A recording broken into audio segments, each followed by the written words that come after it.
नमस्कार, मैं मेघा हिंदुस्तानी स्वागत करती हूँ आपका माटी के लाल पर। दोस्तों, श्री राम को काल्पनिक बताया जा रहा है। कहा जा रहा है कि जिस व्यक्ति ने श्री राम को काल्पनिक बताया है उसे बीजेपी समर्थन दे रही, उसे बीजेपी मंत्रालय दे रही है। तो क्या आखिरकार बीजेपी की क्या मंशा है कि कभी प्रभु श्री राम के नाम पर वोट लेती है और उसके बाद उन लोगों को मंत्रालय सौंप देती है जो बीजेपी के साथ आ गए हो और वो लोग जो प्रभु श्री राम का अपमान करते हो। यानी पहले राम जी के नाम पर वोट लो, उसके बाद राम विरोधियों को मंत्रालय दे दो। आखिरकार क्या है इसका पूरा सच, आपको बताते हैं। तो सबसे पहले सोशल मीडिया पर एक खबर जो काफी वायरल हो रही है, जिसे समाजवादी पार्टी ने भी ट्वीट किया है, उस पर नजर डालिए। फिर आपको पूरा का पूरा खेला बताती हूँ कि आखिर इतने गंभीर आरोप लग क्यों रहे हैं भारतीय जनता पार्टी पर। समाजवादी पार्टी ने लिखा है कि जीतन राम मांझी ने भगवान राम काल्पनिक और रावण से बेहतर बताया। आखिर पहले वोट राम के नाम पर लेंगे, फिर उन्हें ही काल्पनिक बता देंगे।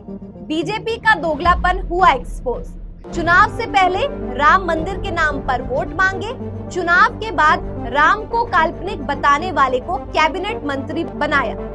भगवान राम का अपमान करने वालों को जनता माफ नहीं करेगी। यहाँ पर आप देख सकते हैं कि प्रभु राम को गाली देने वाले लोग, यानी यहाँ पे जीतन राम मांझी का रेफरेंस दिया गया है और उन्हें बताया गया है कि उन्हें मंत्रिमंडल सौंप दी गई, यानी मंत्रालय दिया गया है। यहाँ देखिए क्या लिखा गया है।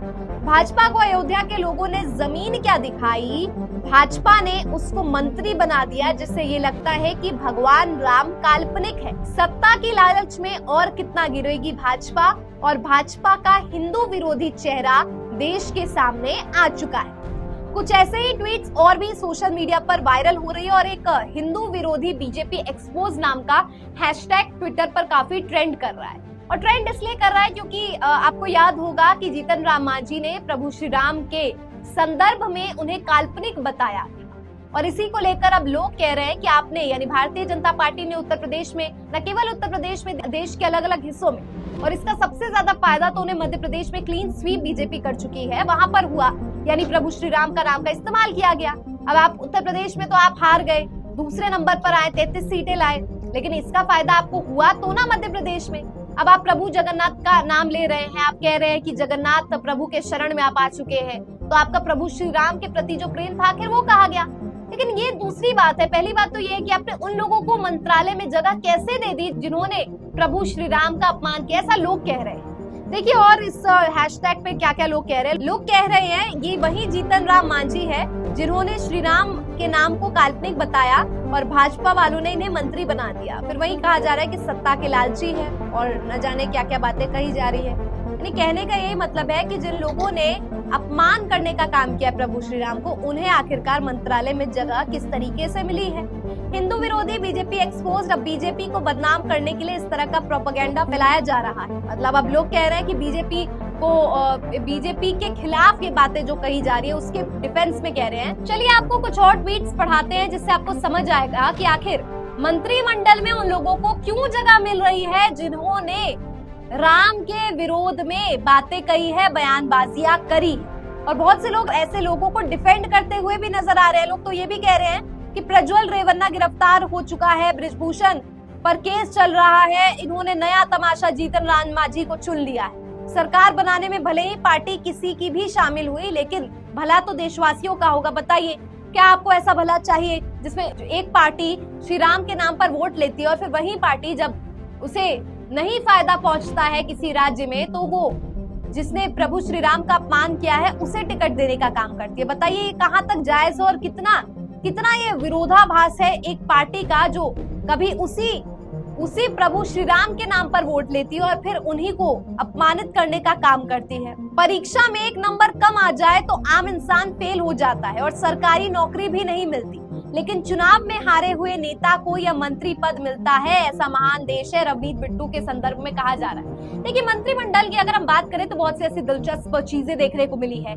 जैसे कि स्मृति ईरानी को बिल्कुल भी जगह नहीं मिली है। वही स्मृति ईरानी है दोस्तों जिन्होंने अभी राहुल गांधी को चैलेंज किया था डिबेट के लिए, और राहुल गांधी जो चुनाव लड़े हैं वहां पे तो उन्होंने बम्पर जीत हासिल की है, लेकिन किशोरी लाल शर्मा से भी स्मृति ईरानी अमेठी में हार चुकी है। बताइए ये उनका ओहदा रह चुका है, ये कगार पर अब वो आ चुकी है।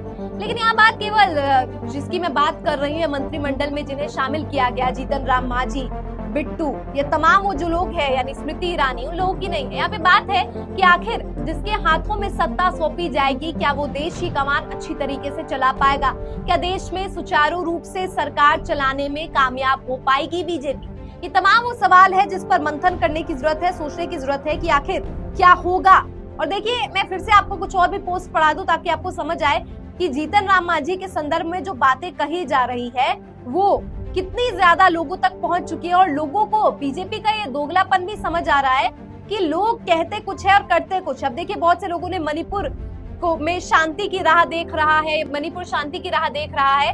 ये तमाम बातें जो आरएसएस प्रमुख मोहन भागवत ने की है उससे भी जोड़कर इसे देख रहे हैं कि आखिर बीजेपी किस डगर पर आ चुकी है कि ना योगी की और मोदी की बन रही है, ना गुजरात लॉबी। फ्रैक्शंस देख सकते हैं आप कि गुजरात लॉबी और यूपी लॉबी में डिफरेंस नजर आ रहे हैं।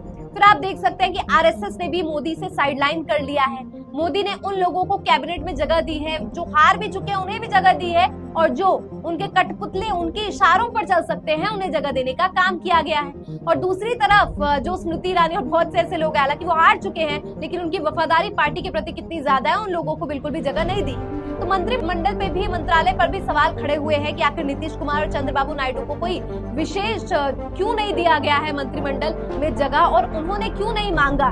तो क्या सरकार अभी मंत्रिमंडल का भी जो हो चुका है पूरा का पूरा, किसे कौन सा पद मिलेगा, पूरा जो हो चुका है, फैसला हो चुका है, उस पर आपकी क्या राय है? क्या लगता है आपको कि जो खबर जीतन राम मांझी को लेकर इस समय सोशल मीडिया पर वायरल हो रही है उस पर आपकी क्या राय है? क्या आपको लगता है कि सचमुच बीजेपी का ये दोगला चेहरा है? क्या बीजेपी सचमुच एक जगह पर श्री राम के नाम का इस्तेमाल करती है और दूसरी की तरफ वही श्री राम को अपमान करने वाले लोगों को कैबिनेट में जगह देती है? बताइए, जिन लोगों ने प्रभु श्री राम का अपमान किया है वो कैबिनेट में बैठकर कानून बनाएंगे संसद में, और अगर बताइए वो राम के विरोध में कोई कानून बन जाता है तो फिर आप क्या उस पार्टी को आपको अफसोस नहीं होगा तो हमने किस पार्टी को वोट कर दी जो संसद में बैठकर हमारे ही राम का अपमान कर रहे हैं, हमारे हिंदू जो लोग हैं, हिंदूवासी है, उनके खिलाफ बातें कर रहे हैं, उनके खिलाफ कानून पारित करेंगे? क्या संसद में उन लोगों को जगह भी मिलनी चाहिए? कमेंट में बताइए। फिलहाल मिलती हूँ आपसे ऐसे ही वीडियोस के साथ। धन्यवाद।